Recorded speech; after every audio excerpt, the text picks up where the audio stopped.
Gedung perusahaan ini tiba-tiba ditutup oleh pintu baja. Ada 80 karyawan terjebak di dalam.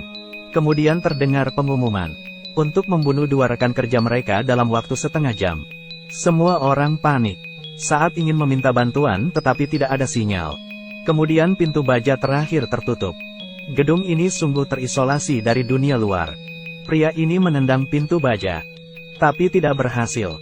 Petugas ini juga berusaha menembus pintu baja dengan las. Ternyata baja ini anti api. Saat ini semua jalan sudah diblokir. Beberapa orang lainnya ke atap, ingin meminta bantuan dari dunia luar.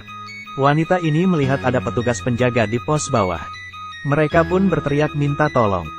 Tapi petugas hanya menoleh, lalu melanjutkan minum kopi dengan tenang. Dia malah acuh saja, sehingga mereka kecewa. Tiba-tiba wanita ini ditembak, lalu jatuh ke tanah. Ternyata sudah setengah jam. Lalu pria di lobi ini juga tiba-tiba ditembak, hingga tewas. Semua orang melarikan diri. 3 orang ditembak, hingga tembakan keempat yang berturut-turut. Berdasarkan aturan mainnya, jika mereka tidak mematuhi, maka mereka yang akan ditembak. Setelah situasi tenang sejenak, manajer dan pimpinan perusahaan memberanikan diri melihat mayat itu. Yang ternyata itu bukanlah luka tembak, karena meledaknya dari dalam. Daniel segera bereaksi bahwa mereka harus keluar, karena mengkhawatirkan keselamatan para karyawan. Karena dia ada alat pelacak di kepala mereka, yang sekarang sudah berubah menjadi bom. Tampaknya pembunuh memang merencanakan ini sejak lama. Daniel mengambil pisau, lalu ke kamar mandi, untuk merobek belakang kepalanya. Pengumuman terdengar lagi, letakkan pisaunya, jika tidak kami akan meledakkan bomnya. Demi keselamatan, Daniel menjatuhkan pisaunya. Saat di kamar mandi, mereka menemukan ada 3 kamera CCTV. Jadi setiap gerakan mereka dipantau. Pimpinan hanya memikirkan keselamatan dirinya sendiri. Dia meminta satpam untuk memberikan kunci ruang senjata. Tapi satpam hanya terdiam, dan menebak apa yang dipikirkan manajer, sehingga menolak memberikan kunci. Saat ini, pengumuman terdengar lagi, yang mana pengumuman itu menginterogasi mereka. Dalam waktu 2 jam, harus membunuh 30 orang. Jika tidak maka 60 orang yang akan mati. Dimulai dari kedua petugas ini. Dan pria ini langsung memukuli rekannya dengan menggunakan kunci Inggris, sehingga pria ini tersungkur. Kebetulan hal ini dilihat Mary. Petugas yang melihat langsung menangkapnya. Dengan menggunakan kunci itu, Mary bergetar ketakutan saat petugas itu hendak memukulinya. Tapi Mary berhasil menghindar. Keduanya mulai berkelahi. Mary menggunakan kakinya, sehingga berhasil mengalahkan petugas itu. Yang kepala petugas itu tertancap. Tapi ini adalah pembunuhan. Pimpinan berkata bahwa ini adalah pembunuhan berencana. Jadi dia menyuruh anak buahnya membuka pintu gudang senjata dengan las. Hal ini dilihat Daniel. Saat keduanya berdebat, Daniel menembak ke pipa gas. Karena dia tidak ingin melihat pembantaian, dan ingin mencari bantuan dari dunia luar. Mereka menyemprotkan cat di kain putih, membuat spanduk SOS, lalu digantungkan keluar gedung agar menarik perhatian. Tapi ternyata petugas di bawah malah menembak mereka, dan sekarang mereka kebingungan. Spanduk tanpa sengaja jatuh. Kemudian terdengar pengumuman, memperingatkan mereka jika menggantung spanduk lagi, bom akan diledakkan. Tidak ada cara. Beberapa orang turun untuk mencari jalan.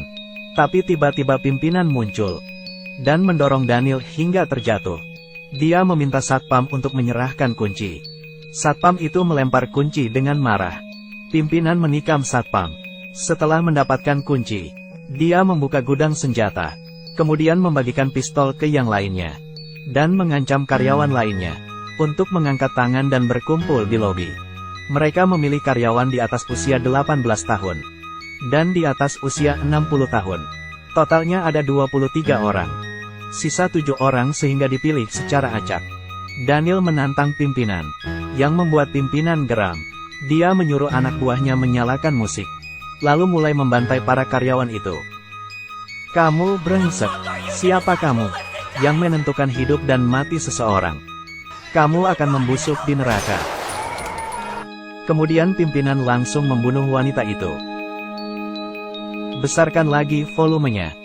Pria tua itu bergetar ketakutan. Tapi dia tetap ditembak. Pada saat ini Daniel meminta temannya itu untuk menurunkan senjatanya. Tapi temannya berkata, "Daniel, aku ingin memberikan senjata ini. Tapi aku tidak bisa. Kamu hebat, ayo cepat bunuh." Pria itu mengarahkan pistol ke Daniel. Akan menembaknya.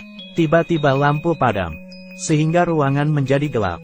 Ternyata itu adalah Mary yang bersembunyi di kegelapan. Setelah mendengar suara tembakan, dia datang ke lobi, dan melihat pimpinan sedang melakukan pembantaian massal. Kemudian dia diam-diam menyelinap ke ruang listrik, dan menurunkan sakelar. Di lobi yang gelap, orang-orang berlarian. Saat itu pimpinan terus menembak. Orang-orang berlarian ke lift. Ketika pintu terbuka, pimpinan menembak orang itu. Di lift orang-orang menyelamatkan diri. Ternyata masih ada yang selamat di dalam lift. Dia pun masuk ke lift. Keduanya saling membantu. Saat ini, mereka juga mulai melawan. Dengan cara memukulnya. Dan pimpinan sama sekali tidak menghitung jumlah korban tewas. Jangan dihitung, tapi bunuh saja sebanyak mungkin. Tidak peduli betapa kejamnya mereka. Kemudian pengumuman berbunyi lagi. Bahwa hanya 29 orang yang terbunuh. Karena tugas gagal, maka akan ada 31 orang yang dibunuh. Mary melihat orang dibunuh di depan matanya. Lalu sisanya secara perlahan mati. Dalam gedung ini hanya tersisa 16 orang. Tapi permainan belum selesai.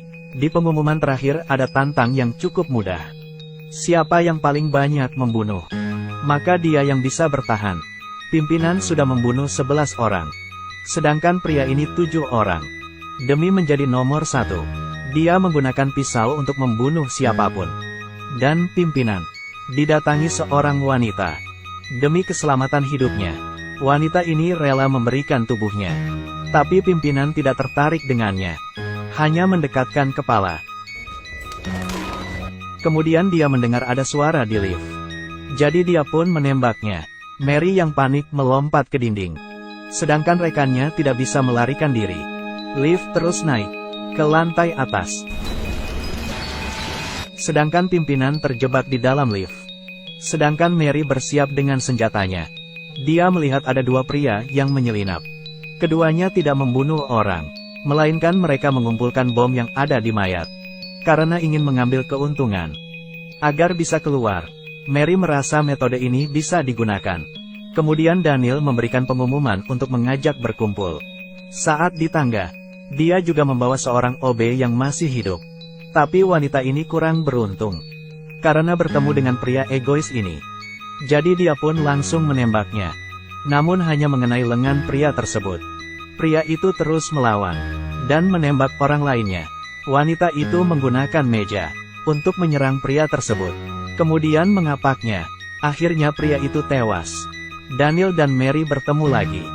Tiba-tiba pria ini keluar. Sambil melemparkan bom molotov. Sehingga api menyala besar. Daniel dan Mary segera melarikan diri. Tapi mereka malah bertemu pimpinan di tangga. Keduanya tidak punya pilihan selain kabur. Pimpinan terus mengejar mereka. Sedangkan pria ini terus melemparkan bom. Untungnya mereka bisa kabur. Ketika pria ini hendak menyerang lagi. Tetapi mengenai temannya sendiri, Mary bersembunyi di dalam lift. Dia bersiap untuk melarikan diri. Saat pintu lift terbuka, ternyata bertemu pimpinan. Sekarang hanya tersisa pimpinan, Daniel dan Mary. Karena Mary sudah tertembak, dia kehabisan banyak darah sehingga meninggal dunia. Daniel kehilangan cintanya, jadi dia akan balas dendam ke pimpinan itu. Dia bersembunyi di kegelapan, lalu tiba-tiba keluar. Dan langsung memukulnya. Pimpinan melawan. Keduanya terus bergulat. Pimpinan ingin mengambil pistol. Daniel menyeretnya. Kemudian ambil batu bata. Dengan begitu, hanya Daniel yang berhasil hidup. Pintu pun terbuka. Petugas menjemputnya. Dan membawanya keluar. Lalu datang ke sebuah gudang. Di dalam sana, ada dalang di balik semua ini.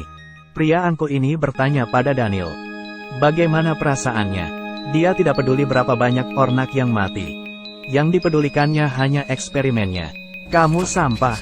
Setelah itu, Daniel meletakkan bom itu. ke para petugas dan si dalang.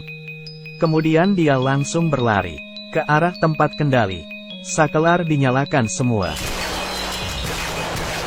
Dan mengambil pistol, menembak semua penjaga. Dan kemudian baru ke si dalang. Daniel melepaskan 44 tembakan. Kemudian dia berlari menuju gudang. Dia melihat matahari terbenam. Akhirnya bisa menghirup udara segar. Lalu secara perlahan, Daniel ada di monitor. Ternyata kejadian ini terjadi di beberapa tempat. Saat terdengar pengumuman, babak 1 selesai. Babak kedua akan dimulai.